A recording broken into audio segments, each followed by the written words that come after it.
Stories of marketing in touch with positive people.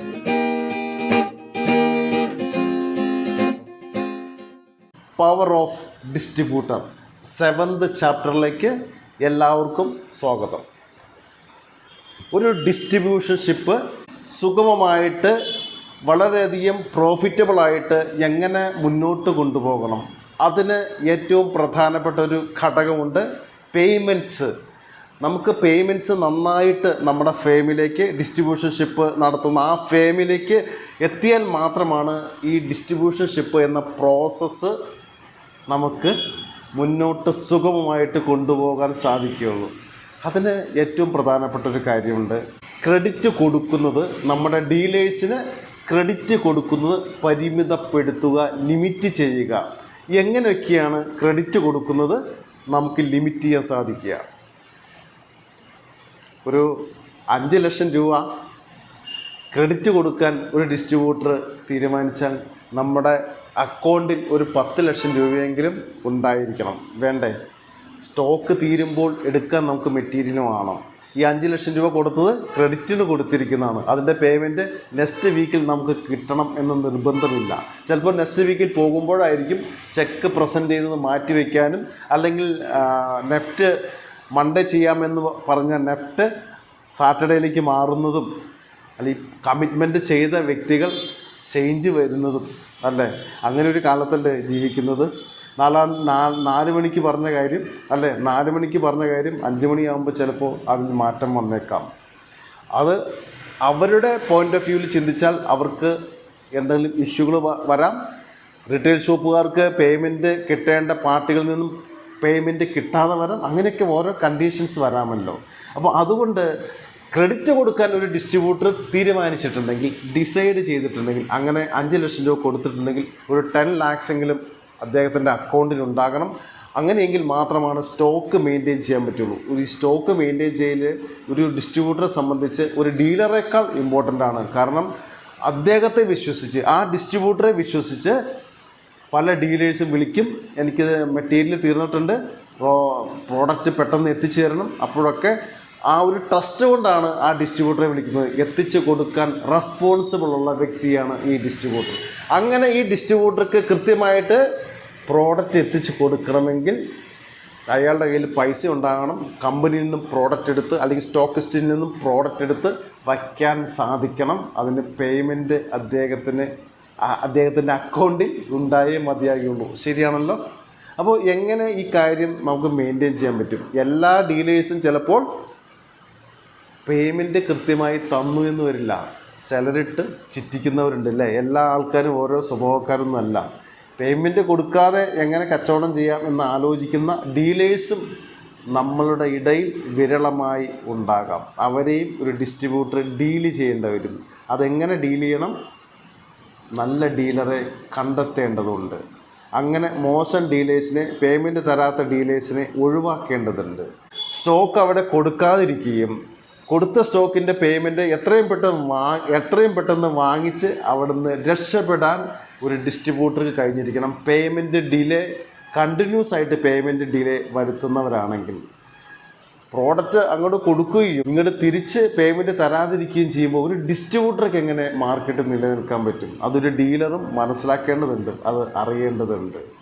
ഈ പറഞ്ഞ പോലെ കണ്ടിന്യൂസ് ആയിട്ട് മോശം പേയ്മെൻറ്റ് തരുന്ന ഡീലറാണെങ്കിൽ ഉറപ്പായിട്ടും ആ ഡീലറെ മാറ്റി പുതിയ ഡീലേഴ്സിനെ അപ്പോയിൻറ്റ് ചെയ്യണം.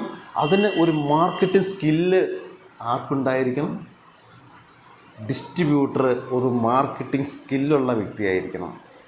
അയാൾ പുതിയ ഷോപ്പുകൾ കണ്ടെത്താനും, പുതിയ ഷോപ്പുകളെക്കുറിച്ച്, നല്ല പേയ്മെൻറ്റ് നടത്തുന്ന ഷോപ്പുകളെക്കുറിച്ച് അന്വേഷിക്കാനും അത് കണ്ടെത്താനും ഉള്ളൊരു മനോധർമ്മം അദ്ദേഹത്തിനുണ്ടായിരിക്കണം. അത് എങ്ങനെയാണ് ഉണ്ടാകുന്നത്? മാർക്കറ്റിലുള്ള നല്ല ഡിസ്ട്രിബ്യൂട്ടേഴ്സ് വഴിയോ, നല്ല മറ്റുള്ള ഡീലേഴ്സിൻ്റെ റെഫറൻസ് വഴിയോ അയാൾ സ്വയം കണ്ടെത്തുകയും ചെയ്തുകൊണ്ട് എങ്ങനെ നമുക്ക് നല്ല ഡീലേഴ്സിനെ കണ്ടെത്താം? ഞാൻ ഒന്ന് പറയട്ടെ. ഒരു ഡിസ്ട്രിബ്യൂട്ടർ വെറുതെ പോവുകയാണെങ്കിലും, ഒരു ഡിസ്ട്രിബ്യൂട്ടർ വെറുതെ മുന്നോട്ട് നീങ്ങുമ്പോൾ അയാൾ ശ്രദ്ധിക്കുന്നത്, എനിക്ക് എൻ്റെ പ്രോഡക്റ്റ് വിൽക്കാൻ പറ്റിയ ഡീലർ എവിടെയാണ് നിൽക്കുന്നത്, എവിടേക്കാണ് ഷോപ്പുകൾ ഉള്ളത് എന്നുള്ള അയാളുടെ മനസ്സ് മുഴുവൻ പുതിയ നല്ല ഡീലർ എവിടെയുണ്ട് എന്നുള്ള ചിന്ത, അങ്ങനെ കണ്ടെത്താനുള്ള ഒരു മനസ്സ് ആ ഡിസ്ട്രിബ്യൂട്ടർക്ക് ഉണ്ടായിരിക്കണം. ഒരു ഡിസ്ട്രിബ്യൂട്ടർ ചിന്താഗതി എന്താണ്? ആ ഡിസ്ട്രിബ്യൂട്ടർ ഉറപ്പായിട്ടും അപ്പോൾ ചിന്തിക്കുന്നത്, അയാളുടെ ചിന്തകളിൽ എപ്പോഴും ഉദിച്ച് നിൽക്കുന്നത്, എനിക്ക് പുതിയ നല്ല റീറ്റെയിൽ ഷോപ്പ് വേണം, എനിക്ക് നല്ല പേയ്മെൻറ്റ് തരുന്ന നല്ല റീറ്റെയിൽ ഷോപ്പ് വേണം. അതിനെക്കുറിച്ചുള്ള അന്വേഷണം, ഈ കൊടുക്കാൻ പോകുന്ന പ്രോഡക്റ്റുകളിൽ അയാൾക്കുള്ള ഡീലർക്ക് പ്രോഡക്റ്റ് കൊടുക്കുമ്പോൾ അവരുടെ റെഫറൻസ് വഴിയും അല്ലാതെയും പുതിയ നല്ല ഡീലേഴ്സിനെ തൻ്റെ ശൃംഖലയിലേക്ക്, തൻ്റെ ഡീലർ നെറ്റ്വർക്കിലേക്ക് കൊണ്ടുപോകാനുള്ള ശ്രമം നിരന്തരം ഈ ഡിസ്ട്രിബ്യൂട്ടർ നടത്തിക്കൊണ്ടിരിക്കുക തന്നെ ചെയ്യണം. ഒരു എക്സാമ്പിൾ പറയാം.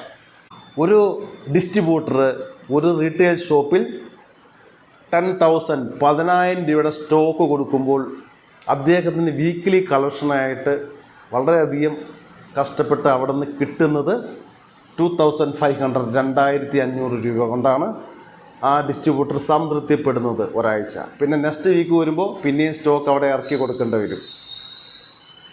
ഈ ഡിസ്ട്രിബ്യൂട്ടർ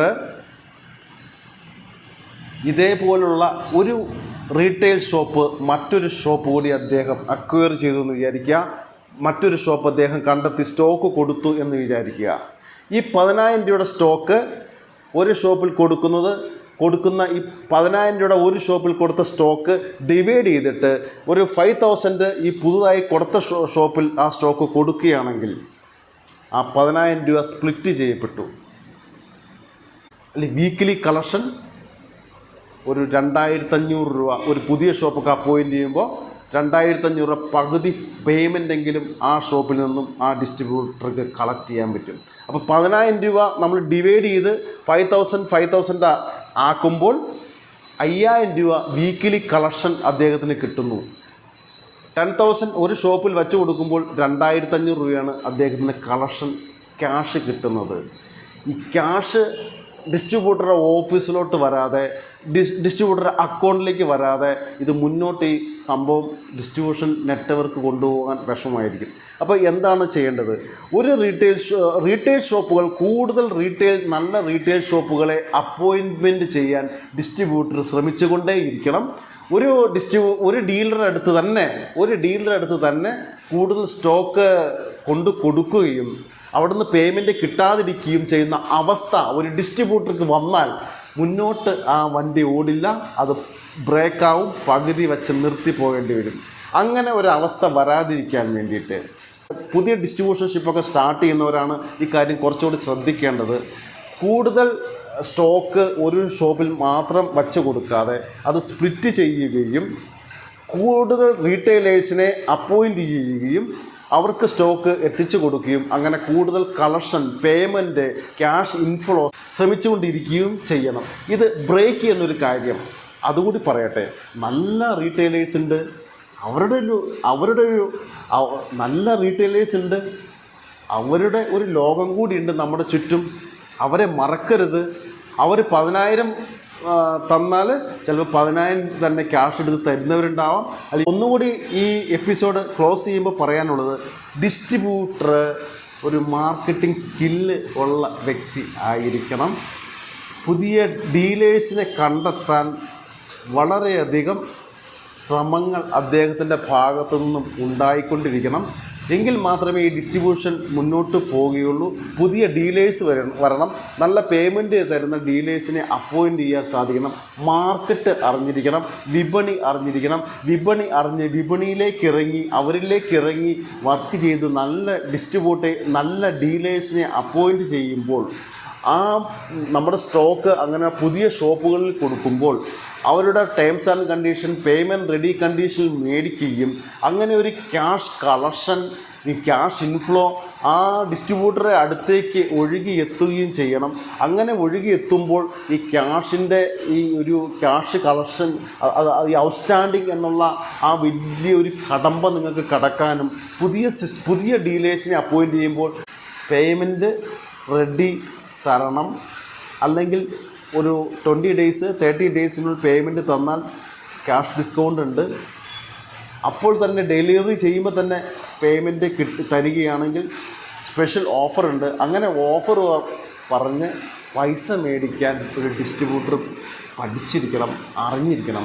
ഇതല്ലെങ്കിൽ ഉള്ള സ്റ്റോക്ക് മുഴുവൻ 5, 8, 10, 15 ലക്ഷവും രൂപ നടത്തി കച്ചവടം ചെയ്തു.